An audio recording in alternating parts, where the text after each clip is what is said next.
¿Qué tal? Buenas tardes. Hoy nos encontramos con José Vázquez Peña, es referente de la literatura iqueña, sobre todo en investigación, ¿no? Los estudiantes del área de literatura, de historia y de carreras afines, cuando desean investigar sobre Ica, ¿no? Acuden al maestro José Vázquez Peña, y en esta ocasión, bueno, vamos a conversar un poco sobre otro escritor emblemático como es Juan Donaire Bizarreta. Maestro José Vázquez Peña, ¿cómo se encuentra el día de hoy? Sobre el término de investigador, ¿usted cómo lo concibe? Bueno, realmente considero que mi esfuerzo ha tenido fruto y me alegra mucho que a esta edad de mi vida, 80 años, aún tenga seguidores que se interesen por mi obra. Habían quedado naturalmente mis libros, pero son pocos los que se dedican a investigar. Yo agradezco tu empeño y agradezco sobre todo tu reconocimiento, Martín, porque me alienta a seguir adelante, que dicho sea de paso, yo sigo publicando en internet, no sé si te habrás dado cuenta. Ya, he empezado ahora en abril a publicar una serie de poemas, ¿no? Ya con cuentos y crítica literaria propiamente no hago, pero poesía sí, estoy en plena vigencia. Gracias, profesor. Sí, justamente incido en el término de investigador porque en la literatura cada escritor, se va orientando un poco, ¿no? La misma experticia nos lleva por ciertos caminos, ¿no? Están los poetas, los narradores, los cuentistas, los investigadores, y he empezado a comprender y aprender que la dedicación, ¿no?, a un determinado género, ¿no?, de la literatura como que nos hace pulir, nos perfila un poco más, que no implica pues que no podamos escribir, ¿no?, en otros géneros. ¿Alguna referencia general sobre la literatura iqueña desde sus tiempos, los tiempos que usted ha investigado hasta la actualidad? Algo, digamos, que nos ayuda a conocer cómo ha sido este proceso literario en Ica. Es un proceso que parte de Valdemar, indiscutiblemente. Ha habido anterior a Valdemar escritores notables, como Florestinado, entre otros, ¿no? Pero Valdemar es el eje sobre el cual empieza a tejerse todo el proceso literario iqueño, ¿no? Igualmente han habido investigadores como César Ángel Caballero, como Jesús Cabel, que aún sigue investigando, que nos hemos dedicado profundamente a conocer la literatura iqueña y sobre todo reordenar ese proceso que venía dándose pero que no tenía la consistencia histórica y sobre todo la consistencia literaria que los mencionados y yo le hemos dado a la literatura iqueña.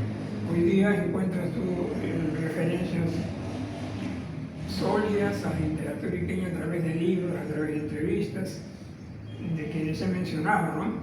Creo que la labor ha sido tenaz, persistente, pero esencialmente ha sido muy difícil seguir el proceso, descubrir en sí el proceso, de dónde parte, quiénes son los seguidores. Entonces, en este momento ya se cuenta con libros, ¿no? Tú los conoces, la mayoría, y creo que ese mérito nos ubica dentro de un contexto diferente, ¿no? Obviamente, si no hubiera sido por los libros ya publicados, míos y de Jesús Cabrel, de Ángel Caballero, no tendríamos en este momento una referencia sólida de nuestra literatura. Creo que definitivamente las personas que usted menciona, ¿no?, que incursionan en la literatura, es de obligación para los estudiantes, para los investigadores, ¿no?, o aquellos interesados en conocer un poco más, adentrarse, ¿no?, conversar con el maestro Jesús Cabel, con usted y otros nuevos referentes, ¿no? También han mencionado a César Panduro, ¿no? Bien, maestro Vázquez Peña, ¿podríamos decir que las huellas del Hipocampo de Oro es su obra medular de investigación que nos aproxima un poco más a todos esos escritores de la literatura iqueña? Sí, yo creo que en ella se encuentran los estudios más sesudos, más sólidos de los escritores de Ica. Creo igualmente que esta obra se complementa con la obra de Jesús Cabeza, naturalmente, que hace mucha investigación sobre Ica desde que llega a Ica en la década del 80 hasta la actualidad. Él no se ha movido de Ica y ha seguido, digamos, investigando. Incluso ha salido de Ica por razones de trabajo, es docente universitario, pero siempre de donde ha estado, digamos, en Juliaca, en Tacna, siempre ha estudiado y producido la obra de la literatura iqueña. Sí, definitivamente. En esta ocasión no vamos a ahondar en las huellas del hipocampo porque esto amerita un capítulo completo para poder explicarlo. Tomaba como referencia porque esto ha sido el punto de partida para ahora recaer en el escritor que el día de hoy nos reúne, que es Juan Donaire Bizarreta, que también entiendo ha sido su amigo, un compañero, ¿no? Y que seguramente usted lo recuerda con mucha nostalgia, ¿no? En algunas ocasiones anteriores a esta entrevista usted me ha comentado algunas anécdotas, algunas cuestiones literarias. Y la pregunta medular es, ¿qué debería ser o quién es Juan Donaire Bizarreta para Ica? ¿Cómo lo deberíamos reconocer? Yo diría que es la raíz, el tronco que enlaza dos etapas bien marcadas.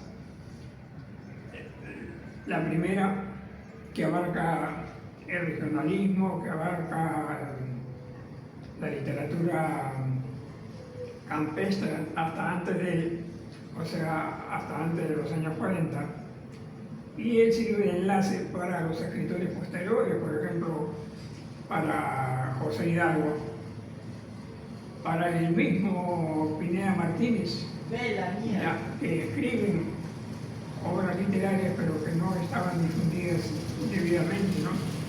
Donaire Bizarreta, aparte de investigador literario, fue un investigador notable, dedicado profundamente a escribir sobre la literatura de su época, o sea, digamos de la década del 40 al 50. Y toda esa obra está compilada en sus cuentos y en un libro que se llama Berlandia, ¿no? Que tuve el honor de prologar.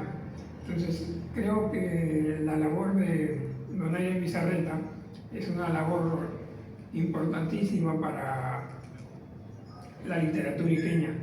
Ese nexo que él representa impulsó naturalmente a escritores posteriores a seguir por el camino de la literatura iqueña. Escritores, investigadores, no solo de Ica, como es mi caso, sino en el caso fundamentalmente de Ángeles Caballero y esencialmente de Jesús Cabeza. Sí, justo usted mencionaba, ¿no? Al ser un referente iqueño, las personas que estamos orientados, estamos indagando un poco sobre la literatura en esencia de Juan Donaire Bizarreta, hemos podido recaer, digamos, o hemos descubierto en su obra cómo él intenta un poco traer a la colación, ¿no? Este tema de la identidad a partir de las costumbres, las tradiciones, los mitos y leyendas. ¿Usted coincide en que el tema de la identidad es algo crucial o determinante en la obra de Juan Donaire? Yo diría que el tema crucial es el amor a Ica. Es un hombre que estuvo plenamente identificado, escribió sobre Ica y rescató escritores que venían de atrás. pero esencialmente también es el nexo para escritores que vienen posteriormente, como en el caso mío y como es el caso de César Maduro, que inspirada la obra de Donaire Bizarreta, ha empezado a crear a partir de la década del 80. Él es generaciones posteriores. Yo escribo a partir de los años 70, 75 y después también 80, 85, cuando gano premios en la universidad y cuando empiezo a publicar mi obra en forma continua. Durante las conversaciones que usted ha tenido, ¿nos podría contar, digamos, en la etapa que lo conoció y si estaba escribiendo algo, ya había publicado los libros, cuál era la obra que más estaba resaltando? Ya, precisamente mi acercamiento a Donaire Bizarreta estuvo impulsado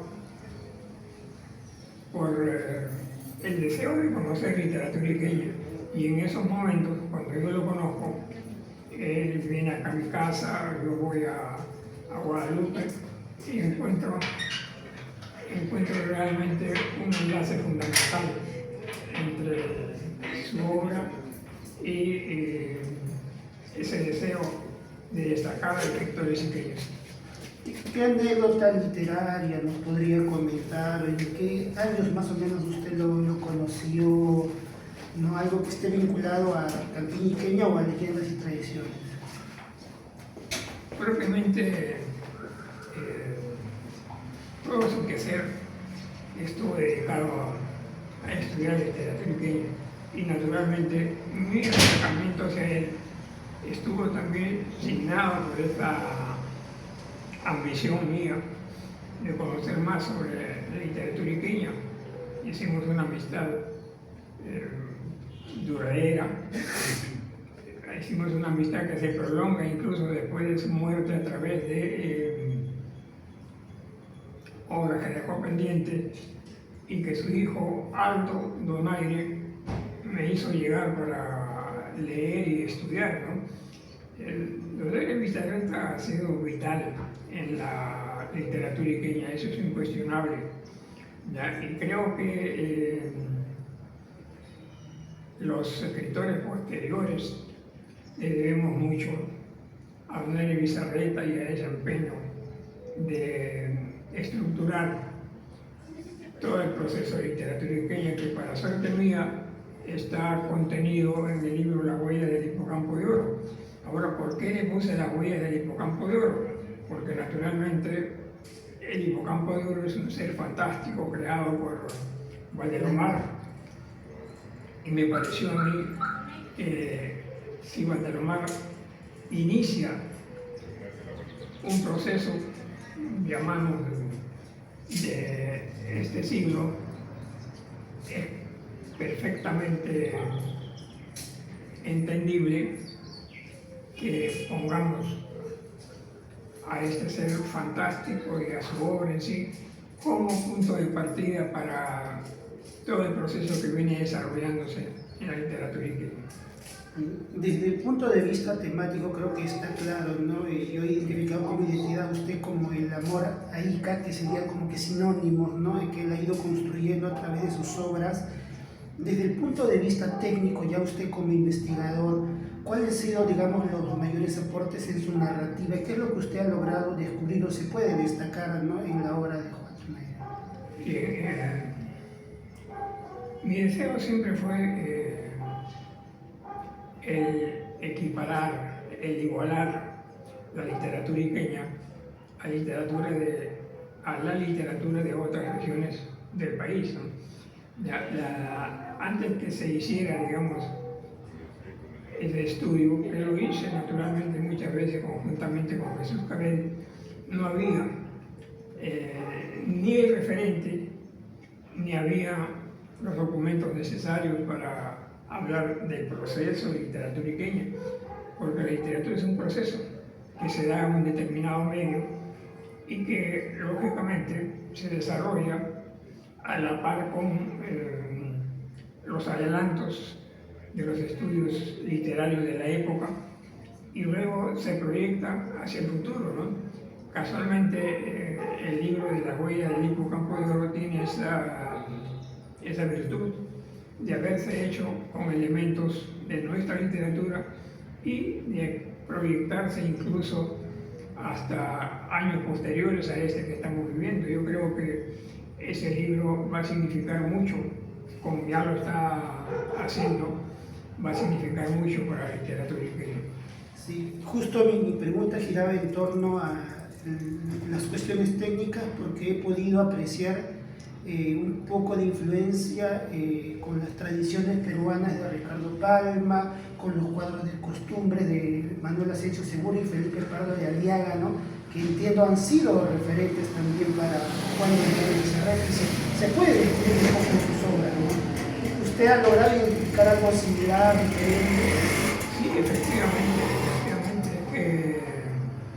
la literatura recrea ambientes.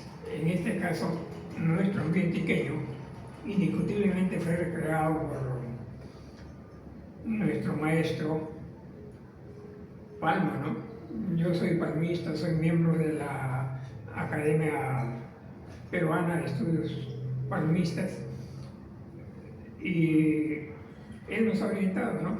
A veces las verdades son las que se plantean y se logran en la literatura, aún a pesar de la propia realidad, ¿no? Si nosotros no hubiéramos conocido la Chirana del Inca a través de la versión que tiene Palma, no habría absolutamente ninguna referencia válida para decir de que la Chirana fue el cauce que inauguró Pachacute. Claro que él le pone el adorno del romanticismo, ¿no? Le pone que se enamoró de la princesa de Castro, ¿no? De un fondo me parece que eso lo creo él, pero es lo que ha quedado.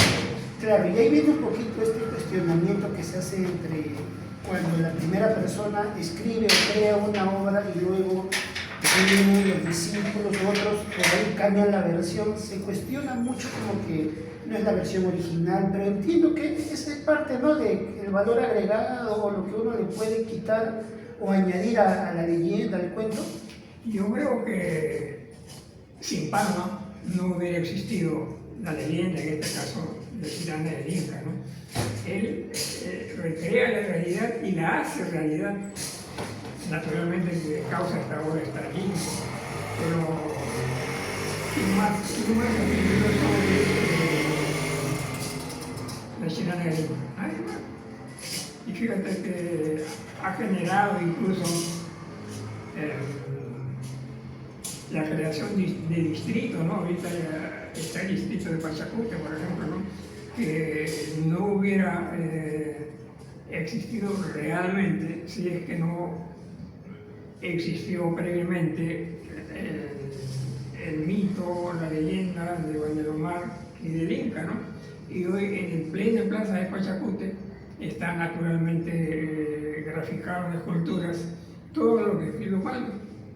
Y eso es así, pues no podemos decir que la literatura refleja realidades, ¿no? La literatura recrea realidades que son las que quedan para la posteridad, ¿no?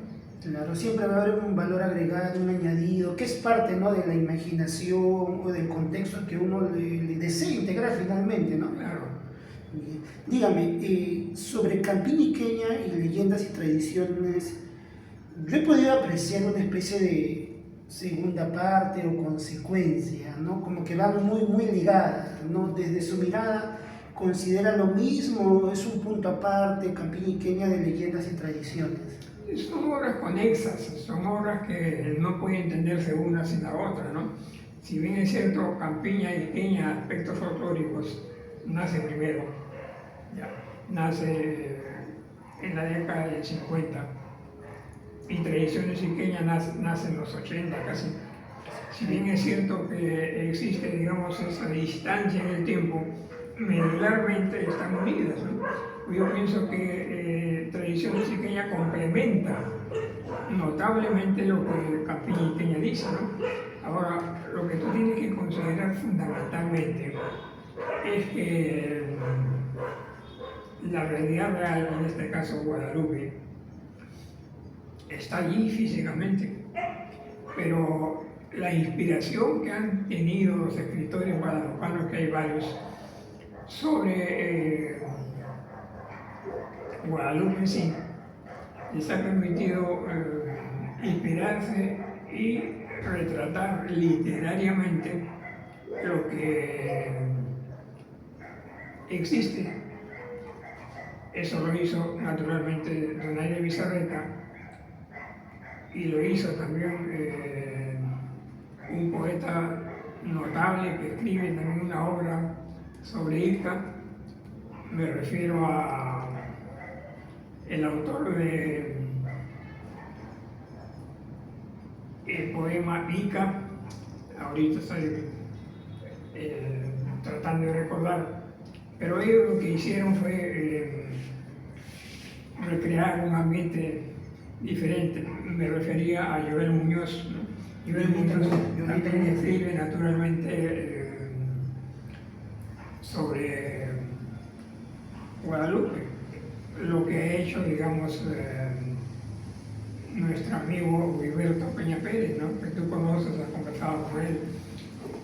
En sí, Guadalupe pasa a la posteridad a través de la obra de ellos, ¿no? A través de su inspiración, pero el resultado de todo este proceso mente, acción, le llamo acción al hecho de escribir el libro y publicarlo. El resultado de este proceso, realidad, acción, se da esencialmente en los libros y por los libros, ¿no? Si los libros no hubieran aparecido, naturalmente se hubiera quedado a nivel entrevistas, a nivel artículos periodísticos, pero esa realidad real se condensa y sobre todo se expresa a través de la obra literaria. Solo por mencionar a tres: Donaire Bizarreta, que es el pilar central, Gilberto Peña Pérez, y esencialmente también no solo obra literaria, sino la escultura. La escultura, el caso el hermano de Gilberto Peña Pérez, que es escultor y que ha recreado desde el punto de vista de la escultura la historia real de esa latencia en el escritor y en el escultor, que es la tierra. La tierra inspira indiscutiblemente, pero las obras son las que hacen quedar para siempre. En este caso esencial de la escultura es también esencial entender que la escultura proyecta la propia realidad, ¿no? Y hoy por hoy la escultura de Gallardo, yo le digo de cariño Gallardo, está representando a Guadalupe, a Ica, a Donaire Bizarreta, en Nazca, donde hay todo un parque dedicado al estudio arquitectónico de lo que es la Ica de esa época. Profesor José, ya prácticamente está confirmado, ¿no? El legado literario de Juan Donaire Bizarreta, y siempre viene un poco esta pregunta a la reflexión: ¿qué pasó con la trascendencia? ¿Por qué solo en Ica se habla de Juan Donaire y a nivel nacional no hay esa trascendencia, no la hubo en todo caso? ¿Cuáles fueron las debilidades de aquel contexto? ¿Qué le faltó a Juan Donaire, ¿no? en ese tiempo para tener una trascendencia tal vez como Valdelomar, ¿no? Bien, mira, yo diría que no es que le haya faltado algo. Lo que sucede es que se dedicaron, en el caso de Donaire Bizarreta y estos escritores que te he mencionado, y el caso de Luis Peña Pérez, que es el escultor al que me he referido antes, fueron los más dedicados. Hubieron otros, naturalmente, pero los que hicieron alma, pasión y acción sobre la literatura y la escultura guadalupana fueron los mencionados, ¿no? Creo que la obra creativa en general tiene que acompañarse de pasión, tiene que acompañarse de Difusión también podría ser. claro, de difusión, pero esencialmente de alma creativa, ¿no? Yo llamo alma creativa a todo el conjunto de cualidades físicas, mentales, incluso cualidades esotéricas, parapsicológicas, porque todo entra en un solo contexto para dar a luz una obra, ¿no? Las tradiciones mismas, por ejemplo, ¿qué mérito tienen si es que no hubieran estado basados en cuestiones fantásticas que aparecen por ahí, cuestiones maravillosas? En Donaire Bizarreta encuentras al diablo, encuentras a la bruja, ¿no? Parece mentira, pero esas cosas son más sensibles para la creación en general, ¿no? Para la creación del arte. Podemos decir que sí hay trascendencia, ¿no? Lo que tal vez la debilidad un poco la difusión. Mi pregunta giraba en torno a el tema le comenté, ¿no?, antes de la entrevista que tuve la oportunidad de ir a la Biblioteca Nacional un poco a indagar, ¿no?, en el diario El Comercio sobre los años que él posiblemente pudo publicar, ¿no?, algunas fragmentos, ¿no?, de las leyendas, de las tradiciones, de las costumbres, ¿no? Y no logré encontrar, por eso era un poquito la preocupación, o tal vez si logramos precisar durante qué tiempo escribió, ¿no?, y si tal vez no fue muy constante, ¿no? ¿Qué pasó ahí, ¿no?, finalmente? Bueno, en principio el único que hizo esa labor de difusión en su época fue Donaire Bizarreta. Él tuvo la suerte, como vuelvo a repetir, de ganar una beca en la Universidad Católica, ¿no? Católica, ¿ya? Y desde allá empezó a difundir, lo importante es difundir la obra de Iqueño, ¿no? Naturalmente que en su época, él fue el que destacó. Existieron otros escritores, ya te he mencionado a Pomposa Martínez, a Pineda Martínez, que es propiamente posterior desde el punto de vista de latencia y de vivencia, porque Pineda Martínez escribe pues sobre los años 50, cuando ya Donaire Bizarreta era un escritor notable y destacado, ¿no? Pero creo que la raíz de todo se encuentra en el amor y la pasión por el arte. Sin eso no hay absolutamente nada, no hay arte que perdure, porque no hay arte creado, no hay arte de crearlo, y a partir de esa creación naturalmente se va a plasmar por un lado y definir por otro el lugar de donde son los artistas, ¿no? Eso sería a nivel mundial, ¿no? Por ejemplo, Macondo no hubiera sido conocido si no aparece pues en García Márquez, ¿no?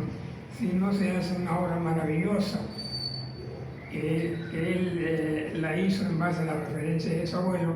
El abuelo siempre ha estado detrás de los creadores literarios porque representa el país del escritor, llamo país del escritor a su niñez, ¿no?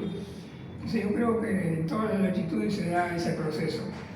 Habremos quienes tenemos la suerte de poderla plasmar en libros y poderla hacer perdurar, ¿no? Pero eso no significa que la labor de los demás escritores coetáneos, anteriores a posteriores, no tenga el valor que tiene, ¿no? Yo creo que todo consiste en abrir el abanico de la creación artística, ¿no? A abarcar lo que es literatura propiamente dicha, escultura, abarcar lo que es estudio literario, abarcar en sí todas las facetas que tengan que ver con la creación literaria. podríamos decir entonces que las artes, digamos, que usted menciona, ¿no? Tanto la escritura, la pintura, la escultura, ¿no? O sea, debería generarse como una especie de corriente o torrente, movimiento, ¿no? Que una región proyecta a nivel nacional. Claro, es la suma de movimientos, porque la literatura no es estática, es un proceso, ¿no? Y en ese proceso van apareciendo escritores, pero esos escritores están enhebrados, están unidos con la obra de escritores anteriores, y es ahí donde se da el proceso, ¿no? Porque, por ejemplo, Valdelomar parte, pero Valdelomar tiene antecedentes históricos que él no los toma, y yo tampoco, porque lógicamente la obra más sólida parte de Valdelomar para acá. Y estos escritores van leyéndose entre ellos y van apareciendo propiamente otros escritores inspirados en la obra anterior, ¿no? Yo creo que la creación artística es eso, es una secuencia irrompible, es una secuencia que tiene diferentes espejos. Cada obra es un espejo, es una mirada hacia la realidad misma. Bueno, maestro José, creo que bueno, estamos llegando ya casi a la parte final y digamos bueno, esta sería la primera parte porque hablar sobre las tres obras que usted ha mencionado, Campiniqueña, Leyendas, Tradiciones y Parolandia, pues no implicaría otro espacio, ¿no? Para poder un poco profundizar, pero ¿cuál sería, digamos, ahora la recomendación de aquí en adelante para los futuros lectores, nuevos lectores de Juan Donaire? ¿Cuál debería ser esa amplitud para poder abordar su obra, ahondar? Bien, y los escritores actuales tienen la suerte de contar con obras sólidas ya publicadas, ¿no? Entonces lo que tendrían que hacer es apasionarse por la lectura de esas obras, y si tienen condiciones y están apasionados por la creación artística, que hagan su parte, que se perfeccionen, que estudien y que difundan lo suyo, ¿no? Porque yo no creo que exista un país en el mundo que no haya sido conocido a través de una obra creativa, sea literaria, sea arquitectónica. Por ejemplo, París destaca por la Torre Eiffel. Si no hubiera existido la Torre Eiffel, no hubiera habido el símbolo de lo que es la esencia misma de París. Eiffel tuvo la visión de ser una torre de acero inmensa y ha quedado en la historia. La torre está hasta ahora ahí y es un símbolo, ¿no? Y eso se puede, digamos, aducir, se puede sustentar en las obras que han venido dejando nuestros antepasados, ¿no? Porque ¿quién hablaría, por ejemplo, de los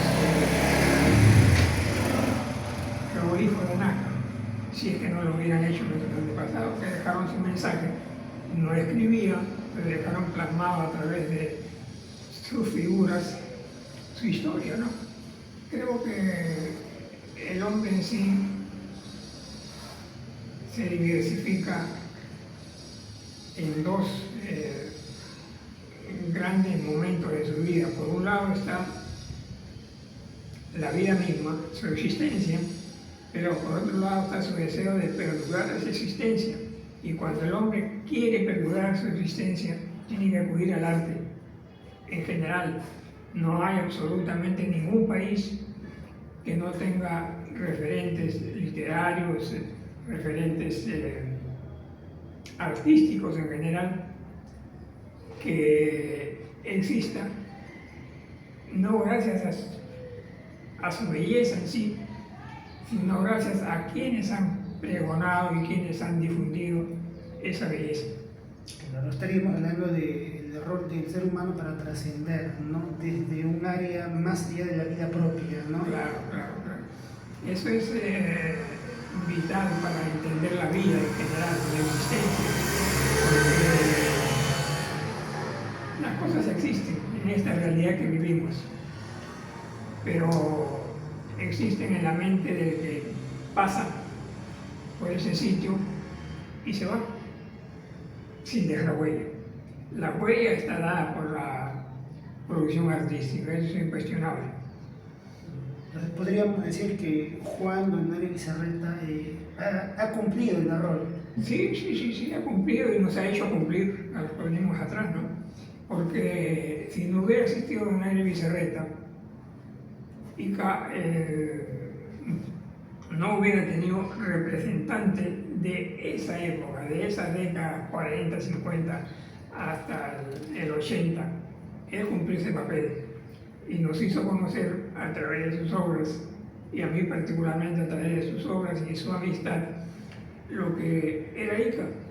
Porque las obras que nosotros conocemos todas, sin excepción, están dedicadas a la Ica, y para suerte mía, están dedicadas a la Campiña Iqueña, porque casi todos los escritores hemos escrito sobre la Campiña Iqueña, ¿no? Hernández Calderón sobre Tate, Morón Mojillaza sobre Pucaje, Don Mario Bizarreta sobre Guadalupe, etcétera, etcétera. Tú no encuentras ningún referente de la literatura iqueña que no haya escrito sobre la Campiña Iqueña. Repito, el mismo César Panturo escribe sobre la Campiña Iqueña, esa es su inspiración. Naturalmente nosotros no vamos a inspirarnos en el océano, que lo tenemos muy lejos, ¿no? Salvo... Va a ser algo innato en el idioma, ¿no? Sí, innato. Salvo José Hidalgo, que sí escribe sobre el océano, sobre Pisco, ciudad, Pisco, pueblo. Pero ¿por qué escribe? Porque él vivió ahí, pues, ¿no? Es un limeño que vino a Pisco con su padre, con su madre, y se proyectó a la eternidad, porque él será eterno a través de sus obras de pan con té. Por decir, él narra ese ambiente marino, que no narramos nosotros, porque no vivimos acostados al mar, pues. Nosotros vivimos en la campiña y eso es lo que narramos. Creo que definitivamente el poblador va a estar muy ligado a sus orígenes, a sus arraigos, ¿no? Y eso va a ser algo innegable, creo que en la forma como el ser humano va a trascender. Para finalizar, maestro José, una anécdota que nos haga finalizar este momento agradable con algo que nos invita a rememorar a Juan Don Mario Bizarreta, una anécdota que usted recuerde, que lo haya dejado marcado. La anécdota que yo describo como simbólica fue aquella vez que subimos Cerro Prieto, y en la cima de Cerro Prieto nos situamos debajo de un morango, y el viento que corría nos levantaba la cabellera, y hay fotos sobre eso. Si te gusta la busco y te la paso. Y él llegó y me dijo, mira, aquí... Buenas tardes. Hola. Aquí vivía la bruja. Este camino es el camino del diablo. Es decir, me graficó en la zona mismo lo que él escribía, ¿no? En la zona mismo lo que las tradiciones le habían metido en su cabeza. Las tradiciones y sobre todo su abuelita, porque, vuelvo a repetir, los abuelos, en este caso Donaire, su abuela, son los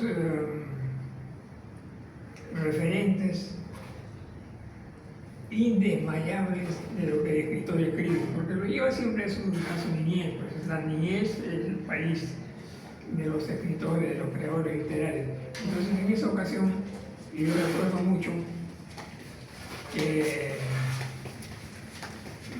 me atemorizó un poco, ya, pero él hablaba con tal naturalidad, después lo entendí, naturalidad que le daba su propia mente, su propia inspiración, ¿no? Porque decirme mientras el camino por donde venía yo, decirme aquí vivía la bruja. Ya, entonces yo me puse a pensar, ¿y por qué no busco yo estos lugares en mi tierra, en Pueblo Nuevo? Y yo le llamo mi tierra, yo nací aquí en Ica, en el Hospital Socorro, pero viví mi niñez y gran parte de mi juventud hasta los 19 años en Pueblo Nuevo, ¿no?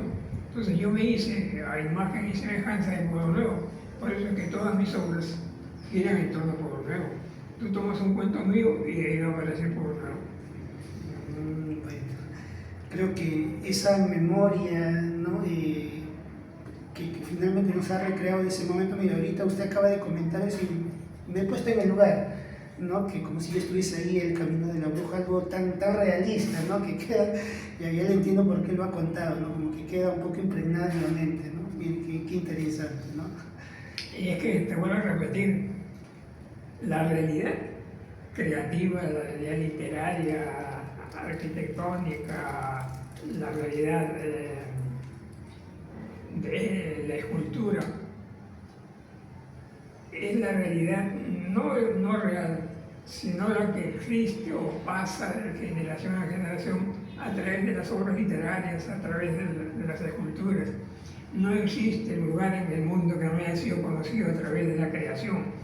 Si el hombre no hubiera sido creativo, nos hubiéramos quedado pues, en la época del neandertal, ¿no? Dándose palazos, mazazos, pero sin crear mayormente nada, aunque el neandertal dejó en cuevas también su referencia, ¿no? El hombre antiguo también ha dejado, por ejemplo, en la cueva de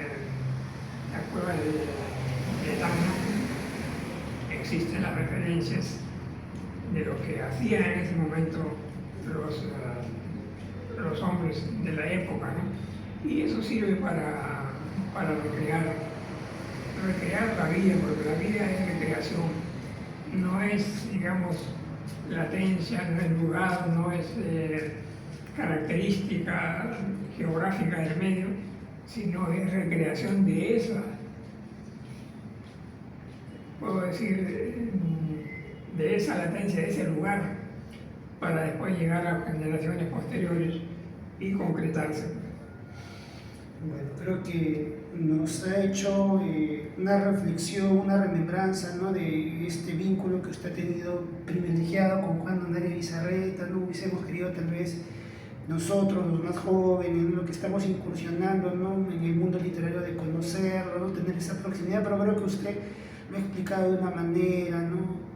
He sentido cercano ya a Juan Donaire, ¿no? Como si yo lo hubiera conocido, ¿no? Y creo que eso se complementa con la lectura que se ha podido realizar en su obra.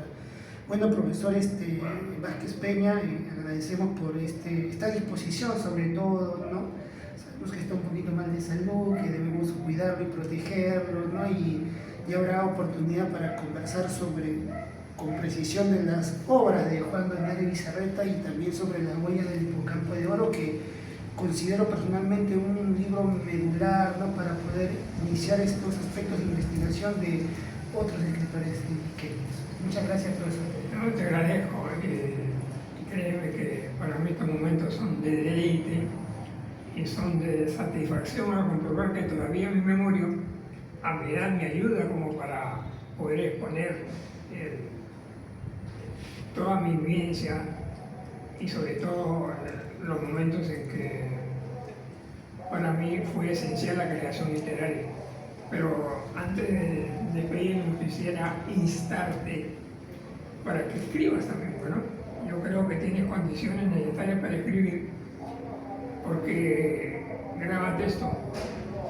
Una cosa es la lectura de obras ya publicadas y otra cosa es que esa lectura inspire para que tú dejes tu propia obra, ¿no? Porque está bien, tú estás destacando de la investigación literaria, pero la creación misma es un cuento, la creación es un poema, y espero que la próxima vez que nos veamos me digas, profesor, aquí está, este es mi aporte a la literatura, y yo me voy a ir muy alegre, naturalmente, al saber que mi gran amigo, gran estudioso de literatura iqueña, ya hizo lo suyo, ya cumplió con su parte creativa.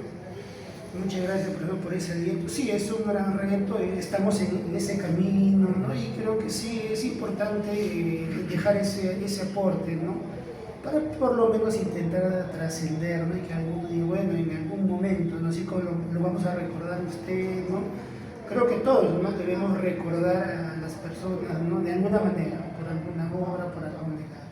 Muchas gracias, maestro José Vázquez Peña, y será hasta otra oportunidad. Gracias, Martín. Ha sido un gran placer estar contigo. Muchas gracias. Y maestro, estaba salido creo